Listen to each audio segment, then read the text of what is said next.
up, what up, what up? That's it right there. Let it rock out. Yeah. Ha! Let's go. Welcome to Bars. What up, people? It's your boy Loudmouth. I always say your boy Loudmouth. I mean your man Loudmouth, your MOG Loudmouth. We'd like to welcome you to the show Bars. Today, we have Jered Sanders, God Over Money's Jered Sanders. I'm a fan of his music. I've been listening to his music for a while.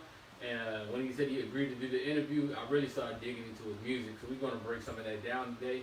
The purpose of Bars is to is to explain what Christian hip-hop is to people who normally don't know what it is, or people who don't know what it is, period. So we're going to explain to you why we do Bars, why we chose Christian hip-hop as our platform to spread the word of Jesus Christ. So in the meantime, we're going to go into Jered Sanders' video, Drip, off the Sauces Forever mixtape. Jered Sanders, that's the next one over. All right, and you gotta do is play and hit the sound button on there, and we ready to go. Wait a minute, this is my song, so I gotta make sure. Yeah. Figured I'd switch the flow up a little bit. Yeah. Hey. Yeah. Man, that's crazy. 40 days, God, I've been swayzy. Get a beard out, that ain't shady. That's a bird, man, I ain't baby. Talking whole pot, that's so crazy. I got a shot, raise the beans, sprout up, put a crown up on her head so the boys seeing, no, that's a lady.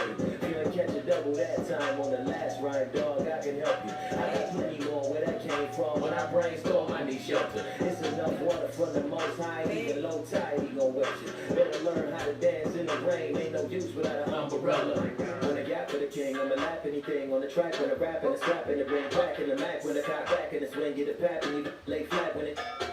That's a monkey. Change the way y'all see the Father. Sing praise to the Most High, so when most die, y'all see his honor. He was dripping with the backlash, and he let him in the black bag. For the intermission was a hashtag, but the demolition wasn't that sad. It was intuition and the premonition, but the imposition wasn't that bad. It was cynicism with the inhibition, but the bigger vision with the last. It was sinning, it was killing. It was dealing for the cash grab, but the winner's winning. He was penicillin till his intermission, homie, that's that. So the superstition is a backstab, cause a bigger mission was an ass valve. So the new commission is the blast back, cause sit in the kitchen with the backsplash. My God. Eyes on the prize, pray about it for the outcome. Rock with him for the foundation. Couldn't have made it here without one. My God. Yeah, real talk, I'm a strap man. Ever since I heard about how the same song got a platinum. Pentecostal to synagogues, man, everybody get flatlined. I'ma lift up one hand, and the other hand I clap mine. A lot of y'all won't get that, but I pray y'all that it click clack. Won't lay the body out prostrate, cause a praying hand was a mismatch. My God. Like you trippin'. They were like, man, you slippin'. He was like, man, you trippin'. Look at my manuscript then. I be like, man, I'm different. They be like, man, you spittin'. I be like, man, I'm Christian. Sauced up in the can't do trippin'. Trip. Can't be trippin'. Trip. Can't be trippin'. Trip. Man, I'm Christian. Got friends that I can't do trippin'. Trip. Ain't do trip. Came my dick. Trip. Man, I'm Christian. Got friends that I can't do trippin'. Man, I'm bitch, I'm blood. Wow, that's Yo, bars already. bars and large and in charge. Bars and bars and bars. Like, man, like Jered Sanders give you the super shout out. We're gonna get straight into the interview with Jered Sanders. We're gonna let my lovely wife give him a call. We're gonna wait to get him through. Drip. Can't be dripping.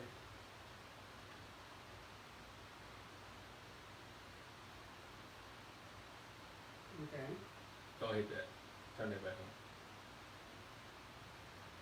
Hit the little mic. Okay. Whoa, what's up? How you feeling? I'm good, man. How are you? I'm great. Drip. Can't be drip. That's what Can't be dripping. Yo, my wife, I love this song, but my wife really loves it. Yes, I do. If I would have said nothing, she would have cut it off. Word, appreciate it. Speaking of drip, I'm going to ask this real quick. What is the difference between the world saying drip and Christian hip-hop artists saying drip? I mean, it was really just a play on words for me.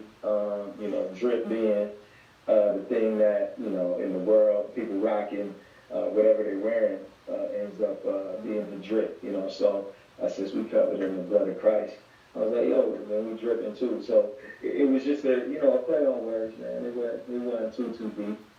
Well, I know you're a busy guy, especially during these times, man. And I'd like to say thank you for coming on the show and just opening people's eyes who don't know Christian hip hop or don't really listen to it, to let them know and get a deep, in-depth perception of what Christian hip hop really is. Amen. Word. All right, so we're gonna go straight into the interview. Jered Sanders, what was your coming to Christian hip hop moment? I'm gonna be honest with you, man. I didn't really have a particular moment. I thought I was kind of unique when I came in. I you know, stopped doing music for the world, and then I ended up creating content that was consistent with my faith, as opposed to just doing a bunch of secular content. I didn't know the space was as populated as it is.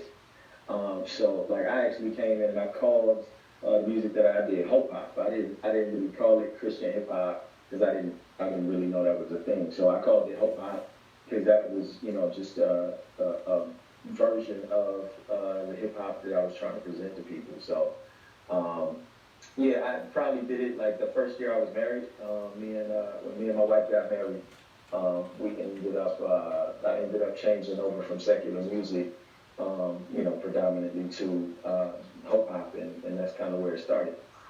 Wow, that's interesting because everybody who we interviewed so far, like Kid Smith and Kevon and myself, we used to do secular music, and I wouldn't dang near think about no hope hop, like hope anything. It was more like poison the world without message.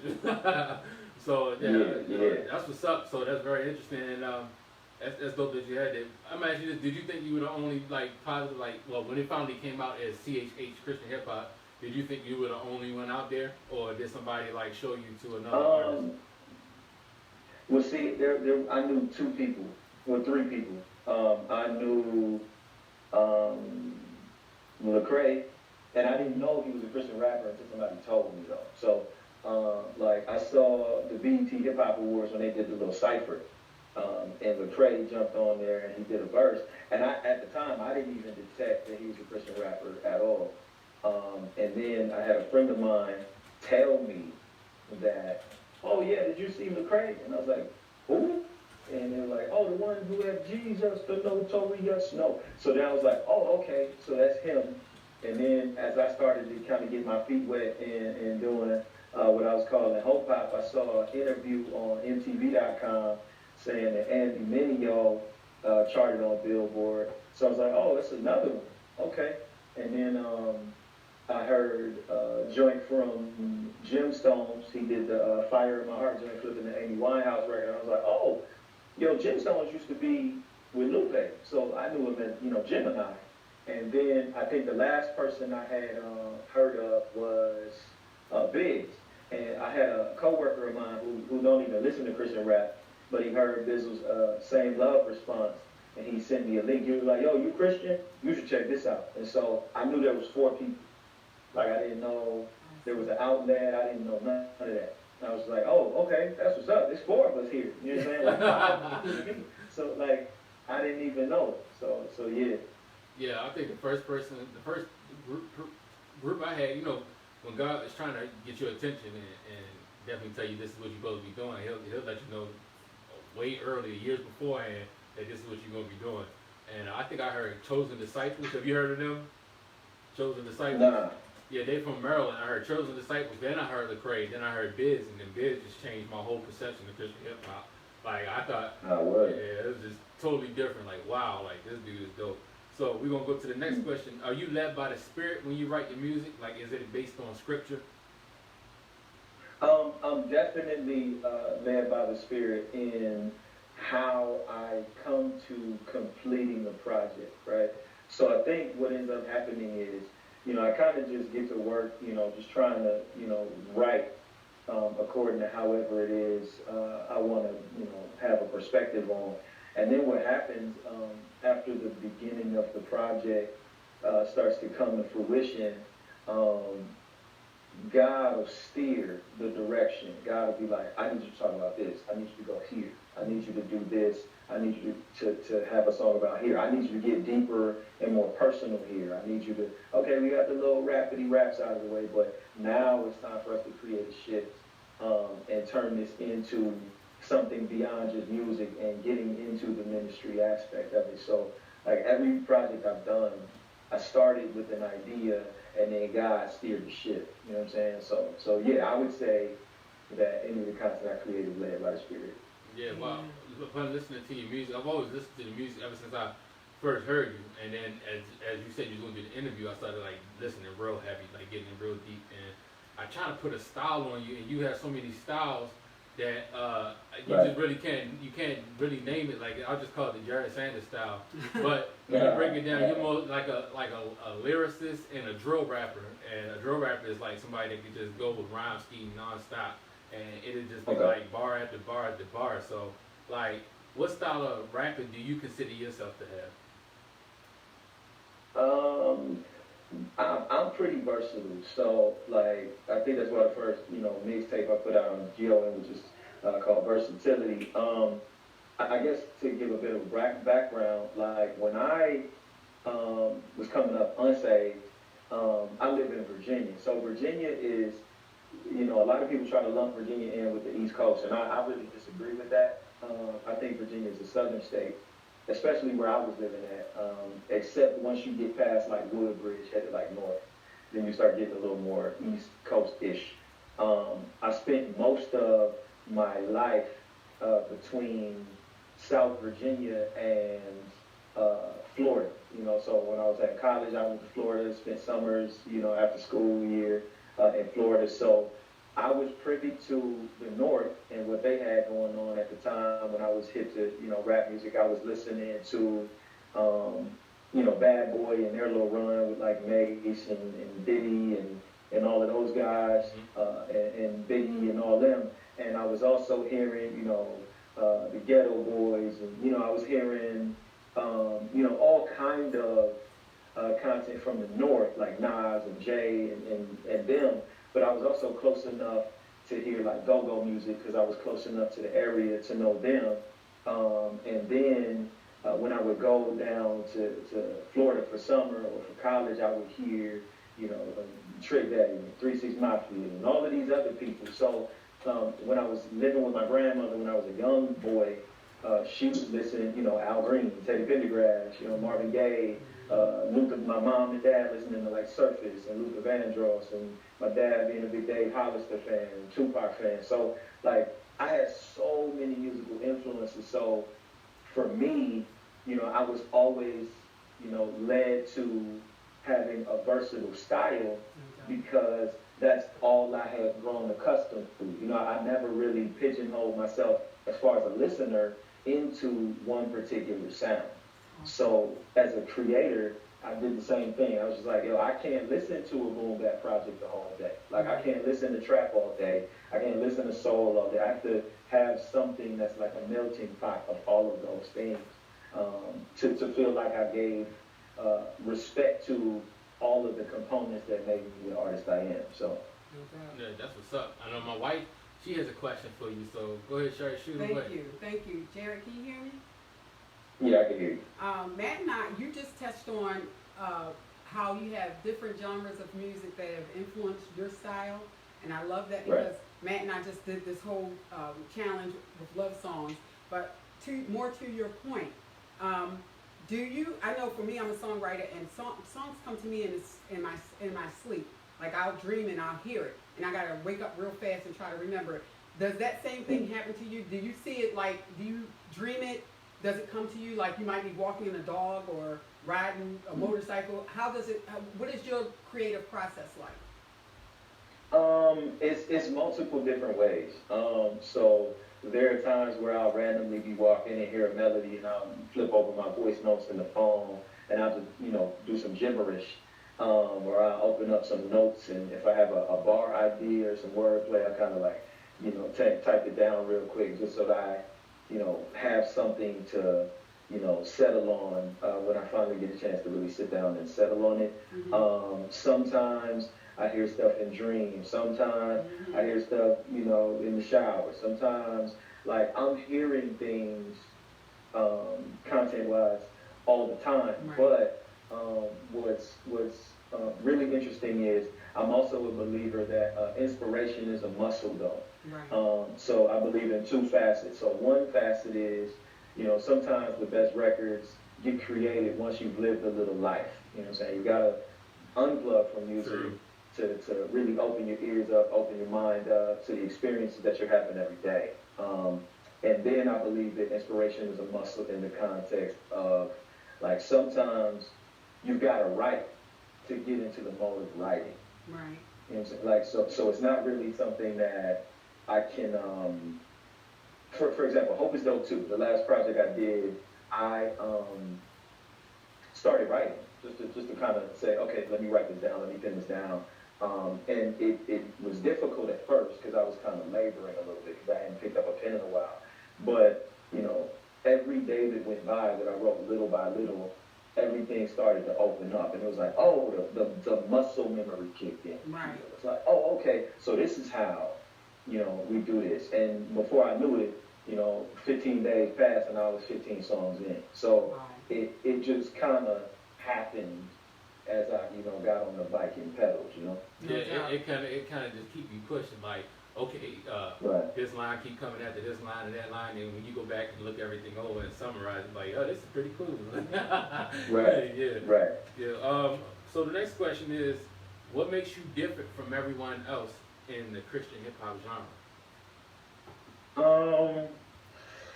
I mean, I would think that that's an identity question, if you will. Like, I think I'm just me. You know what I'm saying? God made me to be me. So I can't say that, you know, I guess the word, I break down two separate words. There's like original and there's refreshing, right? Right. I'm a one-of-one as it pertains to the creation that I am as a result of God breathing life. But I think that as a creative, I'm probably like an amalgamation of a lot of different things that I've heard over the course of my life. So it would behoove me to pay attention to what's relevant now, so that I can be able to reach people at the level they're at now. I think that the key is to be an effective communicator.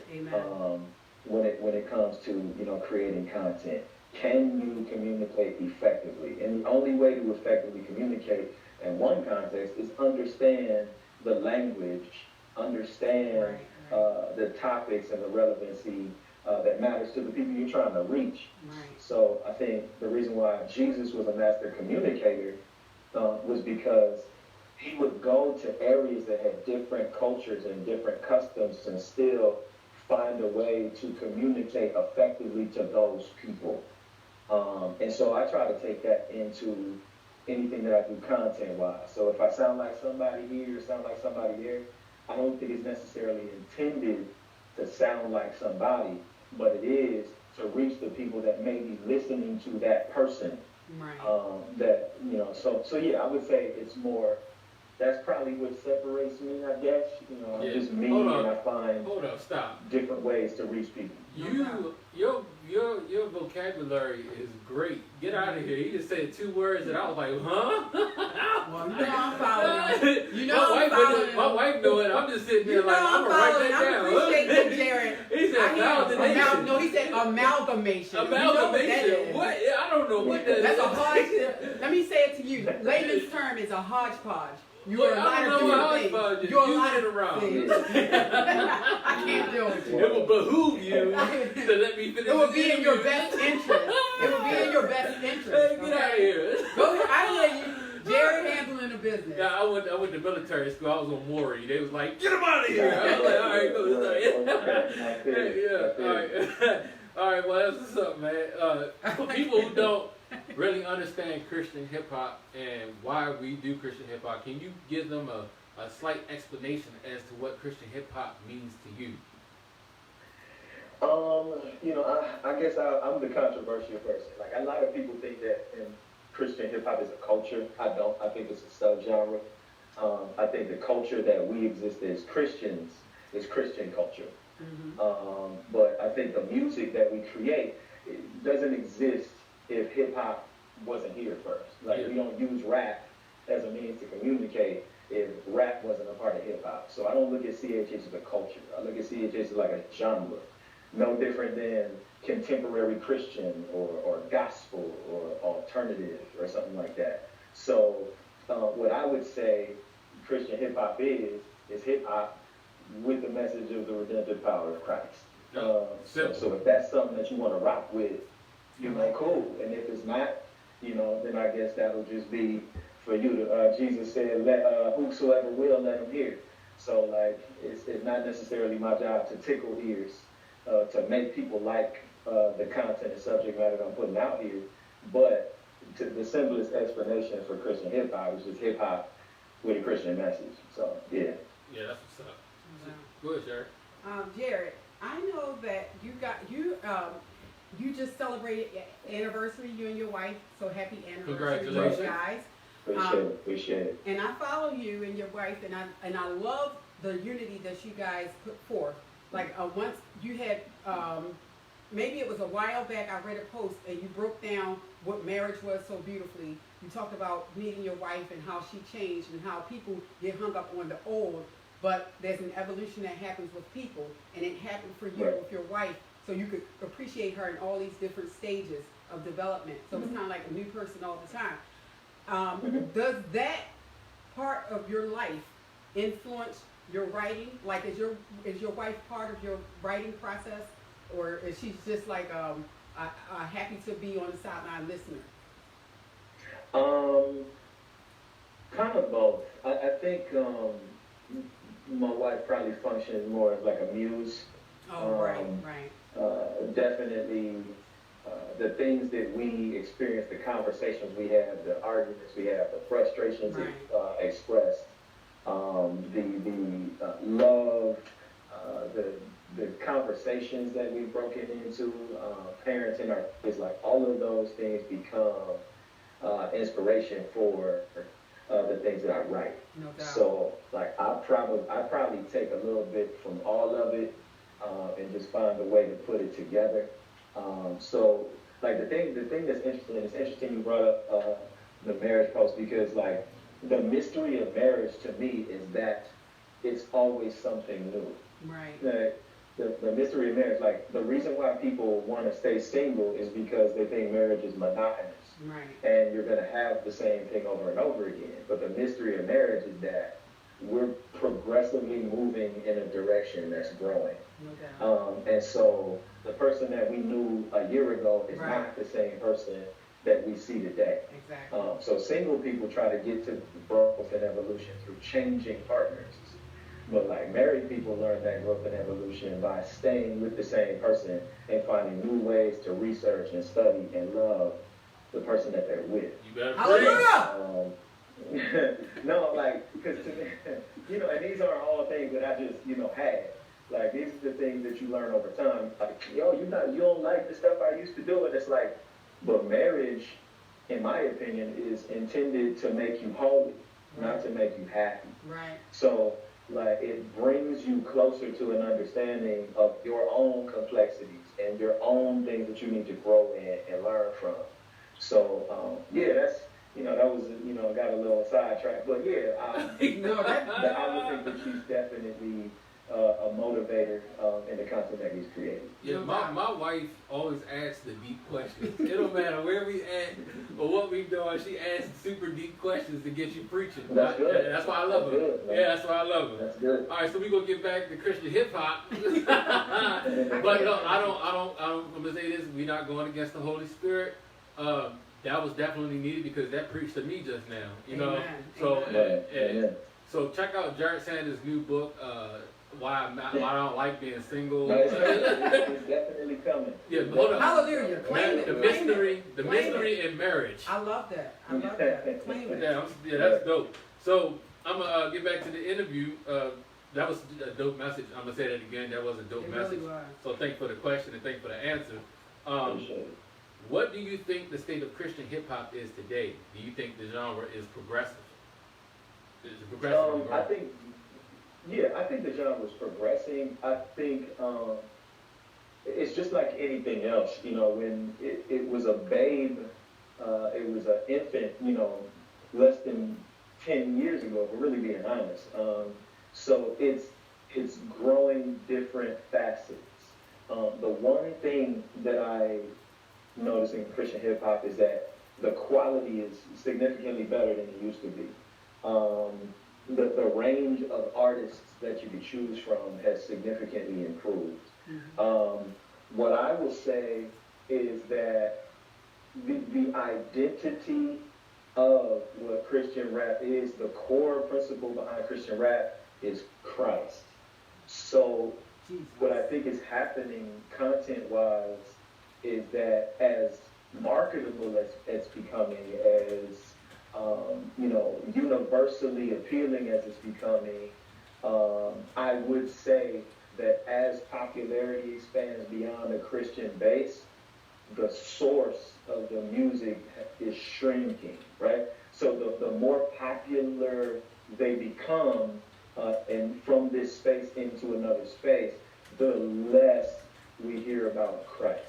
Now, here's the thing. I'm not here to, poo-poo on anybody that's doing that. Sometimes you get curved in a direction, like Jesus' disciples, when he sent them to go and make disciples, they were supposed to be preaching to the Jews, right? But Paul ended up coming and he was supposed to preach to the Gentiles. And initially, there was some conflict that went on because some people that were the original apostles were looking at Paul like, yo, why you messing with them? And Paul was like, yo, this is who I was called to communicate to, though. So there was a impasse, right? Like Peter and Paul sometimes had odds with one another. But what we came to understand is they were both on the same mission. They were just sent to different people.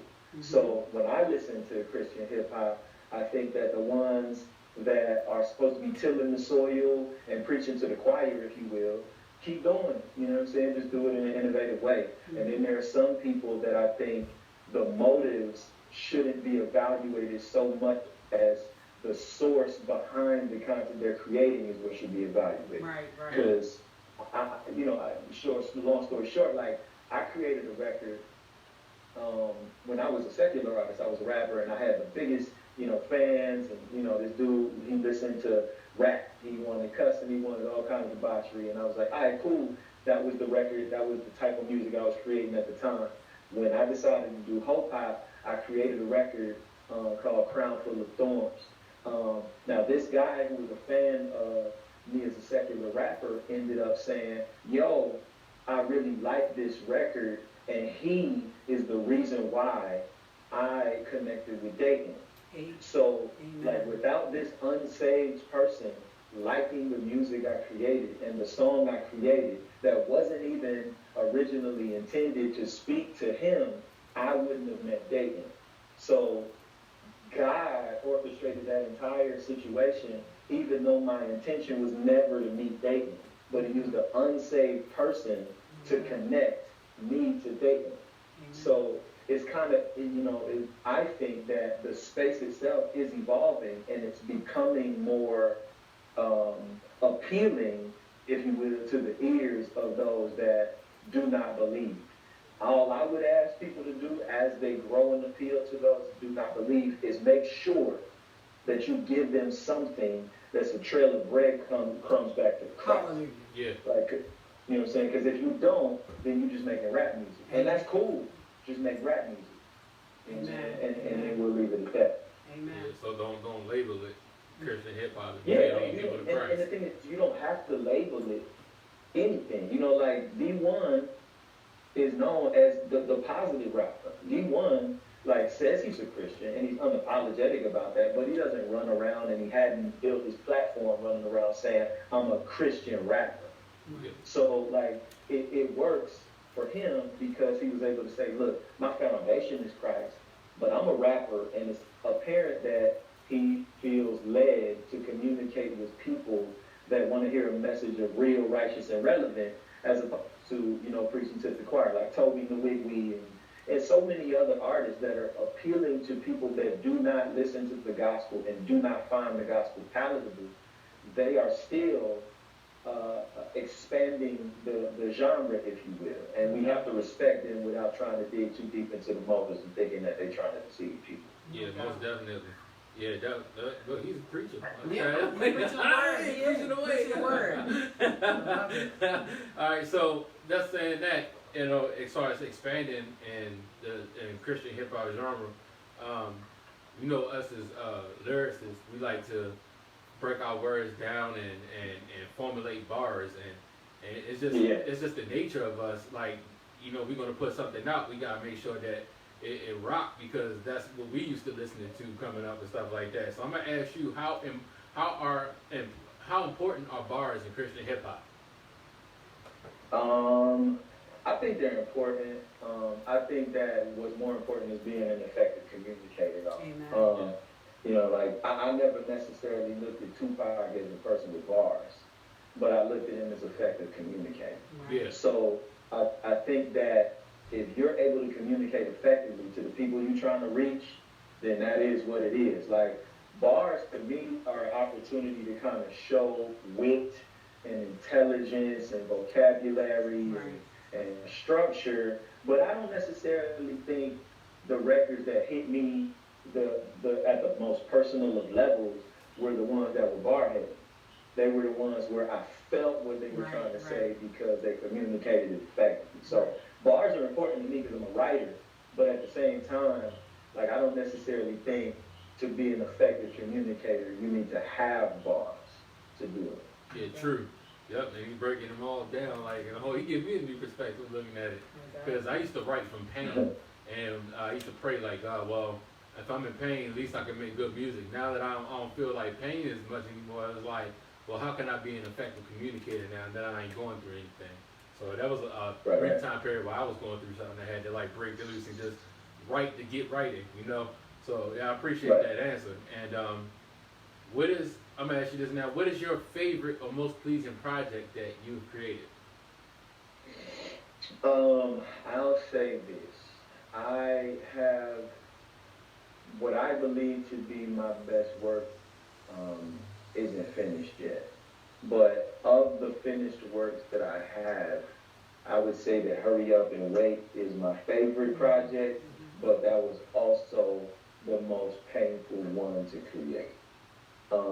So, like, God had to kind of put me in that pressing place to get that oil out. So, that the project started with me being mad excited to be with GOM, so the early part of the project was really, you know, high energy and exciting. And then what ended up happening was, you know, I lost my job, we had a baby on the way, you know, and a lot of things went wrong. So I really had to depend on God to guide me through the process of, you know, the depression and the self-doubt. And so a lot of the records from the middle of the album on turned into, you know, God bringing me back to him and letting me know who he is. And so that project to me is significantly more personal than anything that I've dropped so far. So I would say that's my best work because I feel where I was when I listened to that project more than anything else. That's what's up. That's what's up. My wife has a question for you. Jered, Sure. I like that you said hurry up and wait, and I always try to say something witty. So I listened to what you were describing, like the loss of the job and stuff. So in essence, God was telling you, hurry up and wait in that moment in your life. I look at a lot of your different titles, and they're really clever. Like you got Go Outside, All Year, Daddy Duties, you know, Fear of Flying, and all of those, Rain on Me, Get Money.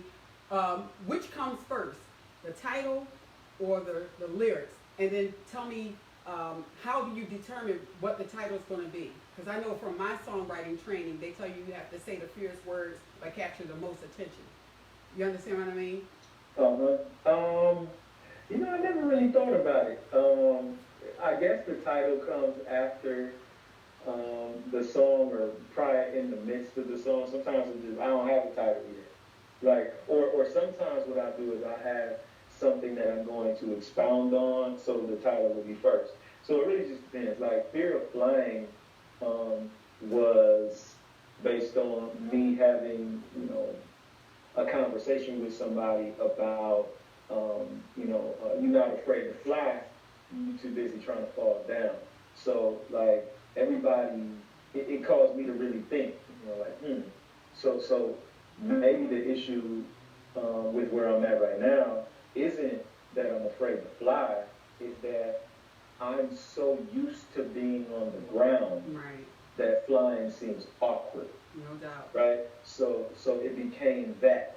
And then a lot of people, I had a homie tell me he's not afraid of flying, he's afraid of crashing and dying. Exactly. Right? So I was like, oh, so you have a fear of falling then.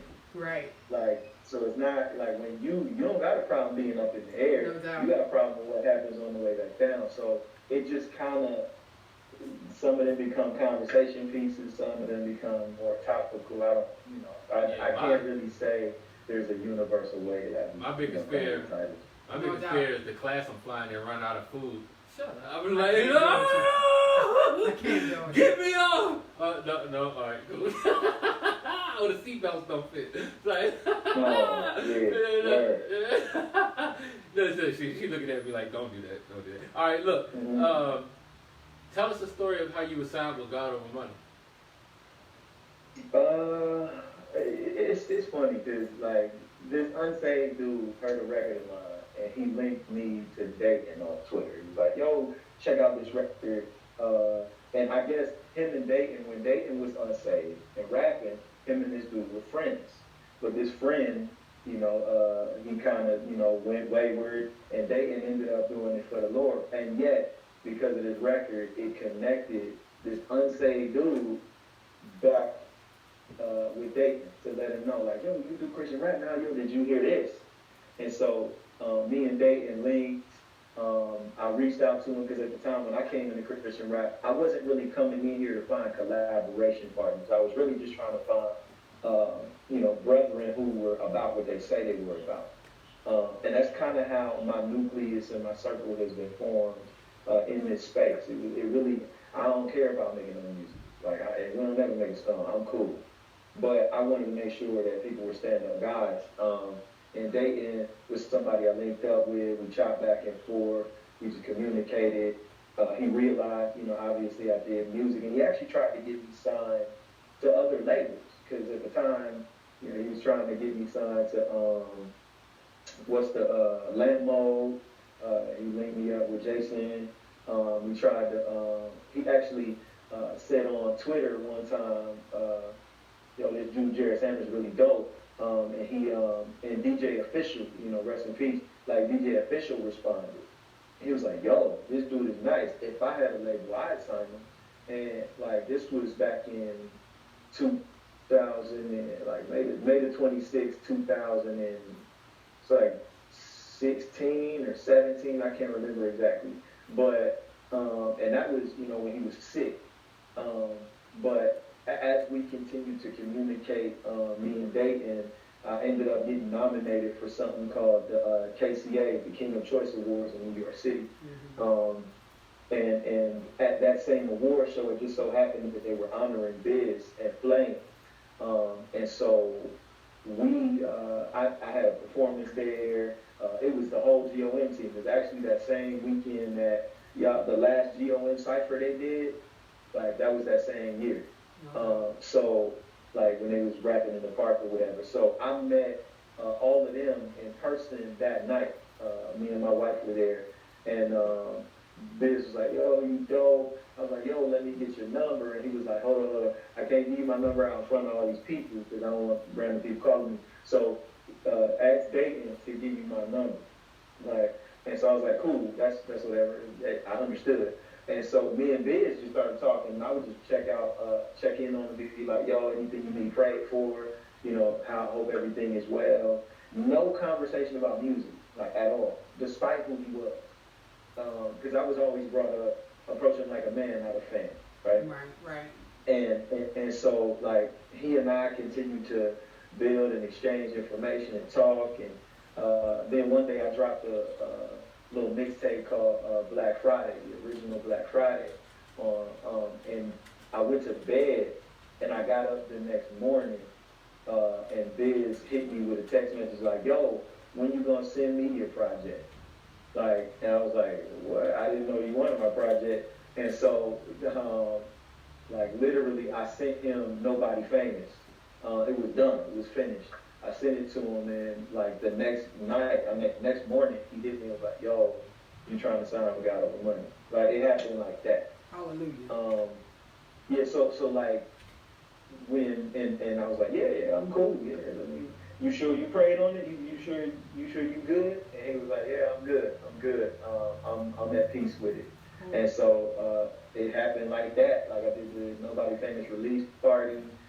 Dayton came through, Eshawn came through, Jeremiah Elijah came through. They made the announcement public. And the rest is history, man. Amen. Amen. Yeah, because I remember when you first time when you came up did the God Over Money tour in Baltimore, and that's when everybody was first getting word of it, and you could just hear people in the crowd screaming like, "I know that ain't Jered said." It's like I remember all that. It was just a dope experience. That was fun. As we wind down into the interview, I only got a few more questions for you, and before we do our bars breakdown, and tell us an interesting fact that people might not know about Jered Sanders. I was a singer first. I was going to ask not a you rapper. about that. I was going to Yeah, I ask was a you singer about first. Yeah, so I had probably been singing since I don't know, 5 years old. And started taking it seriously around probably like 12. I didn't actually start rapping until 2011, 2012. And it's mad funny, right? So I got signed to this label, indie label, and I got signed to them on the strength of me being a singer. I sung a hook for a homie. They were like, "Yo, we need a singer on the label. Yeah, you feel like join?" I was like, "Yeah, I'm cool."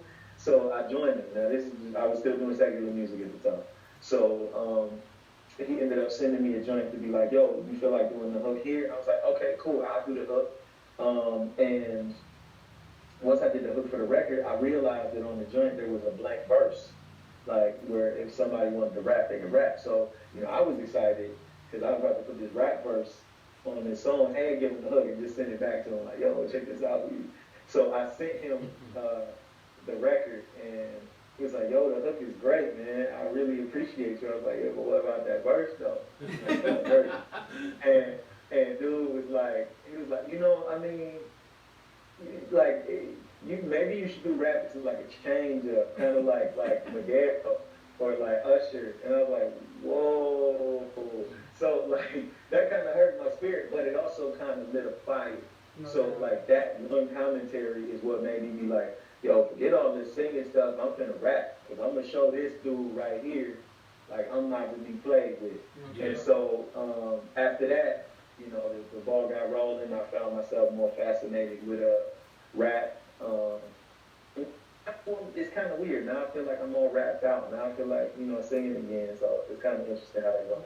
Hey, make sure that you, as a fan of the music, make sure you reach out to Seven and y'all do a song together, because both of y'all can sing. Oh, Seven retired, dog. Seven retired. He's done. Oh, he's done?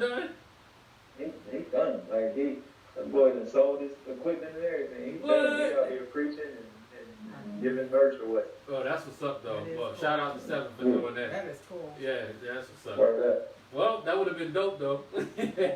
So we want to get into our... We got a record. I just rapped. I ain't singing. So. All right, well, look, I just appreciate to know that. So we're going to get into our bars breakdown, is where you recite a verse and then you break down a line. This is a segment where people who don't listen to Christian hip-hop, or this is new to them, they have a lot of questions about it, or what does this line mean, or if you use a metaphor, what does that line mean? And they want to know if it's like scripturally sound or spiritually or Holy Spirit led and stuff like that. So this is a segment where you break down your metaphors, your bars, your puns, your lines, and give them a better understanding of what you're talking about in a verse. Okay, word. So whenever you're ready. Okay, Chad, kind of new. Last name looked like first name. What I'm from the land where the bucks fly.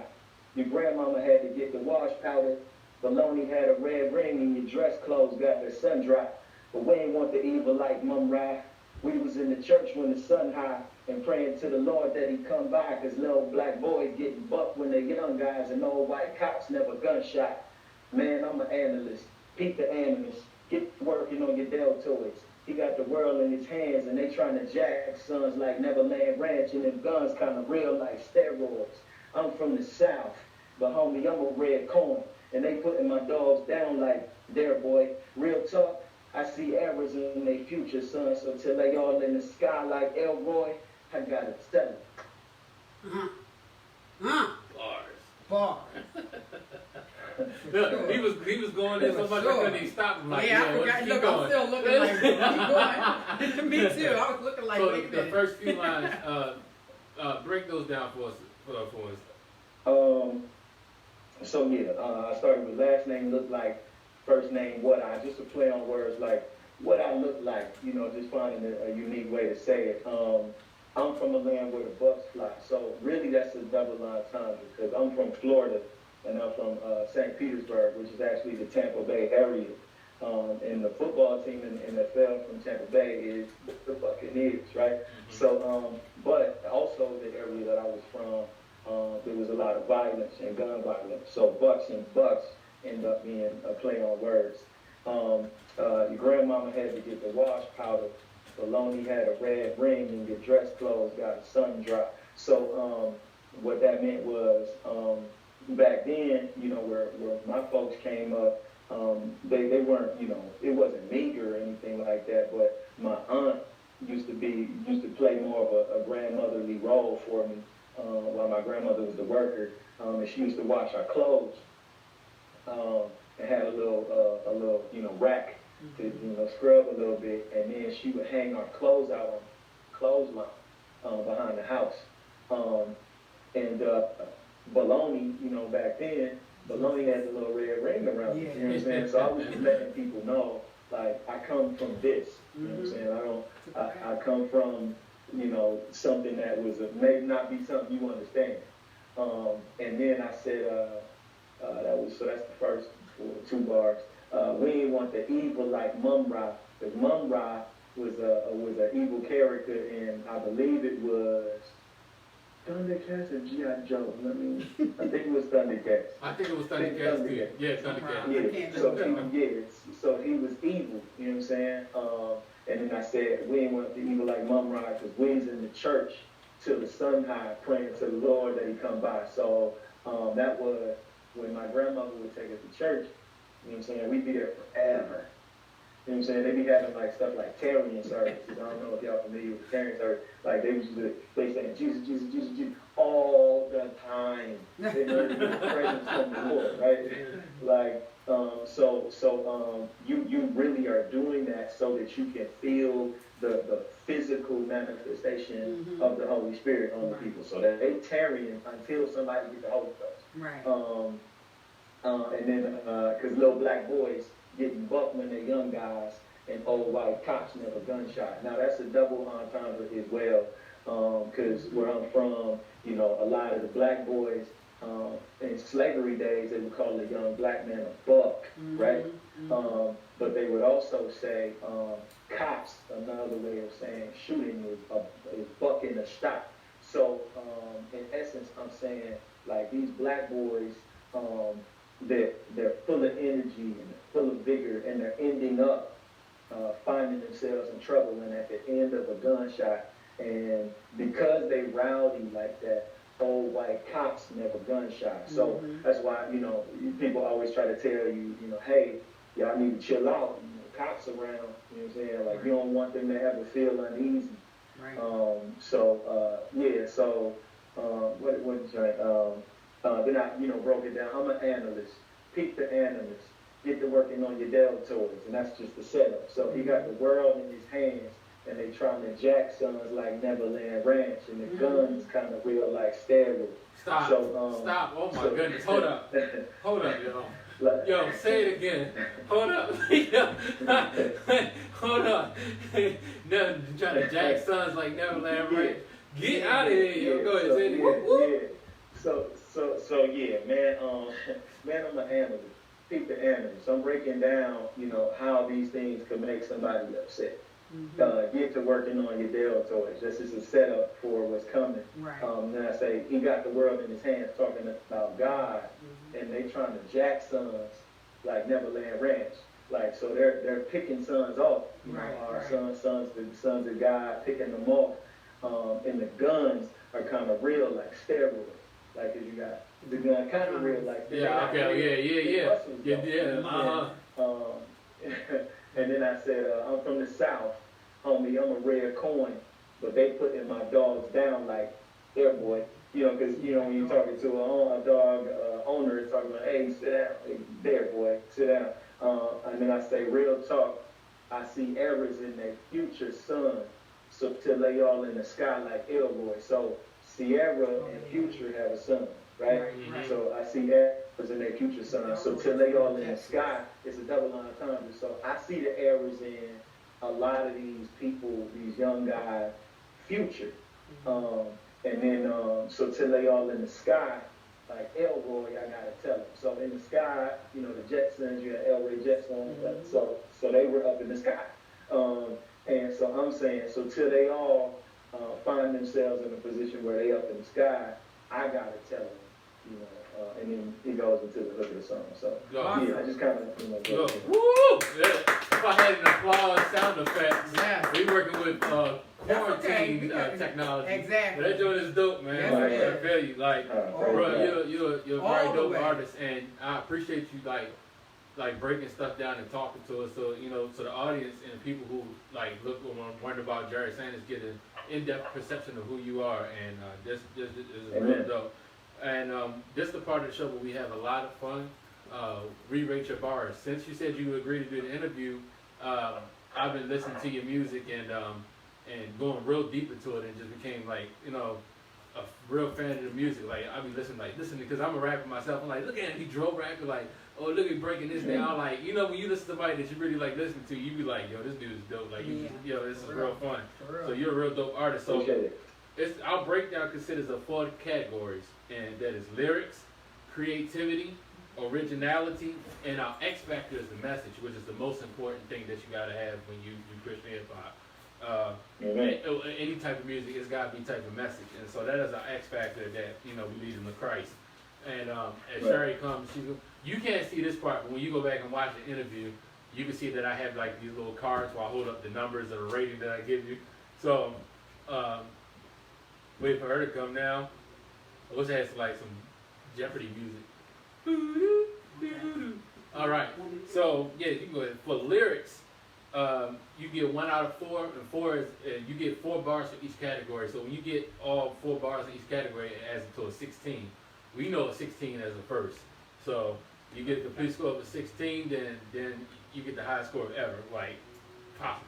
So in the first category of lyrics, we give Jered Sanders a 4. That's the highest that you can reach in that category. Yeah.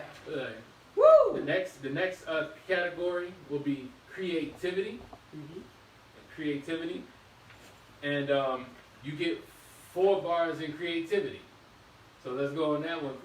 I'm sorry, I gotta get ready. You gotta show me. Just show the people. All right. Okay. And the next category is originality, and that is I don't hear, when I hear you as far as creativity and original, nobody else sounds like you. When Jered Sanders comes on the track, you ain't even gotta we just know it's Jered Sanders. It's not like, who is this dude? Right. No, that's Jered Sanders. So we give you a 4 in originality. Whoop, whoop. So right now, you have one category left, and that's your message, which is the X factor, which I think is the most important out of all those things. If you have lyrics, creativity, and originality, if you don't have a message with your music, you just mumbling on. So we can see your message, and you get 4 bars out of that. So you have a complete 16, and you have the highest rating of being a complete artist. Yes. So don't ever stop doing your music. Just keep going, keep rapping, sing, keep praising the Lord. We enjoy it. Out of everything, the message is the greatest thing out of that. And I just want to say, thank you for coming on. I appreciate it. This is really an honor, and just getting to know who you are and you know, and letting the people get to know who you are and just sharing your gift and preaching. Amen. And answering my wife's deep questions. Thank you. Thank you. And we gotta have you back on again when you want to talk about marriage and stuff, because I'm pretty sure you got a lot to. I heard a lot of that. So can we get a firm commitment that you'll come back on the show again? Just yes. Yeah, for sure. Oh yeah, that's what's up. That's what's up. I appreciate it. How can people find and follow you and follow your ministry? Yeah, I'm on social media everywhere as Jered Sanders. That's Jered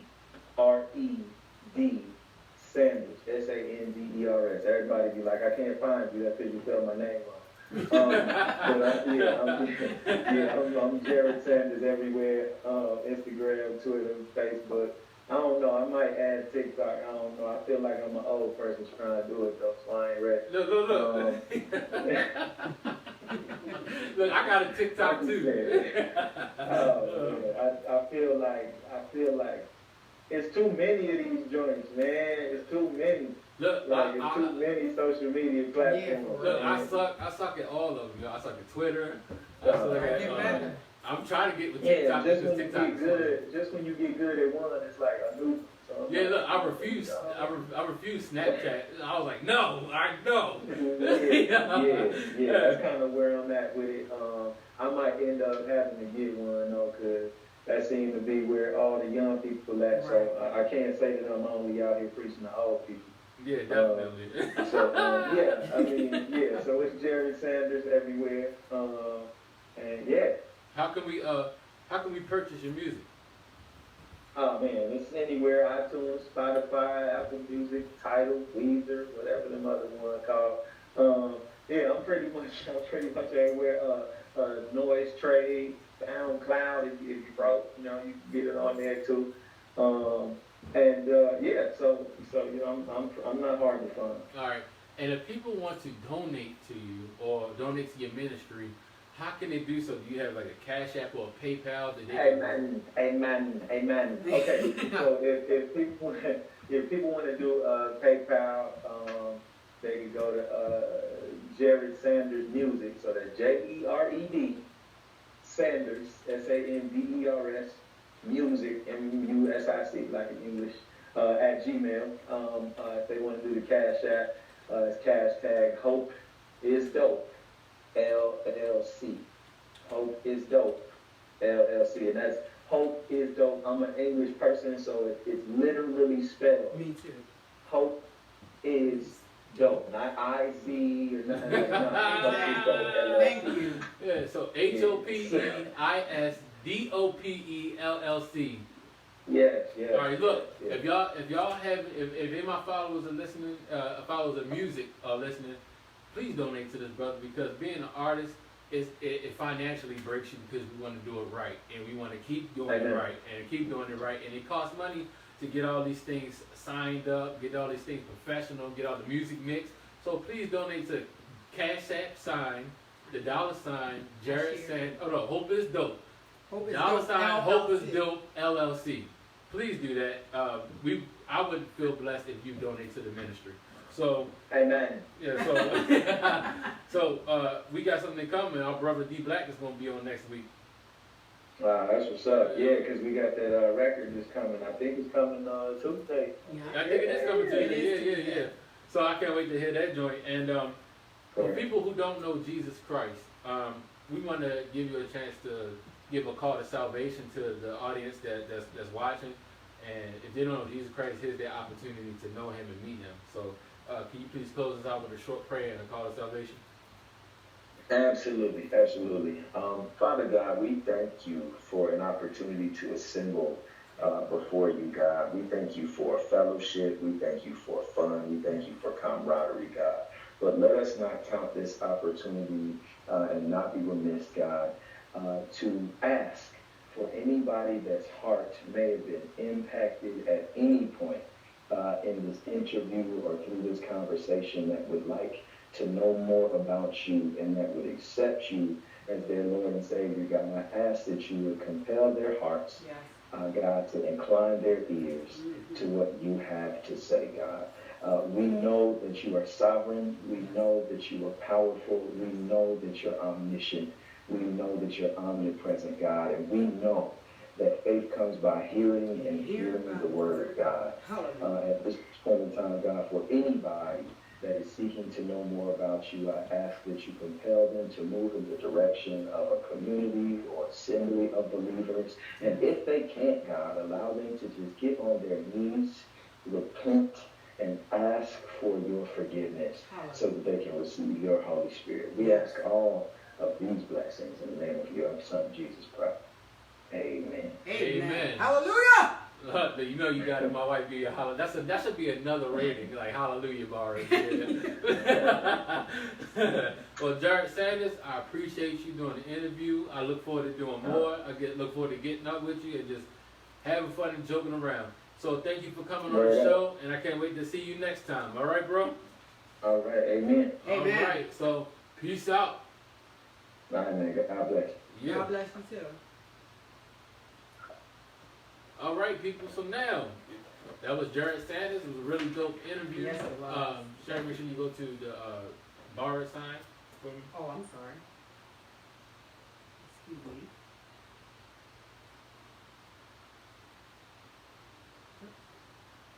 All right. So that was bars. I appreciate everybody for coming in. This, like I said, this show is to give you a better understanding of what Christian hip hop is. So keep tuning in and learn more things about Christian hip hop. And most importantly, learn more things about how Jesus Christ changed our life and put us in that direction of Christian hip hop. So I appreciate you tuning in. Hold up before you go, drop the cash at info line. And if you would like to donate to the ministry,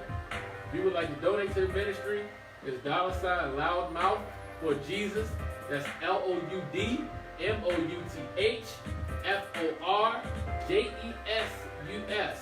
That's Loudmouth for Jesus. A lot of people say loudmouth with an F, and that's not it. That's not what it is. All right, so we're gonna close out with Jered Sanders' video. You guys start the music? All right. Yeah, run my fade, homie. Get out the way, homie. I ain't trying to play, homie. Hey. Man, I gotta pray. Run my fade, homie. Get out the way, homie. I ain't trying to play, homie.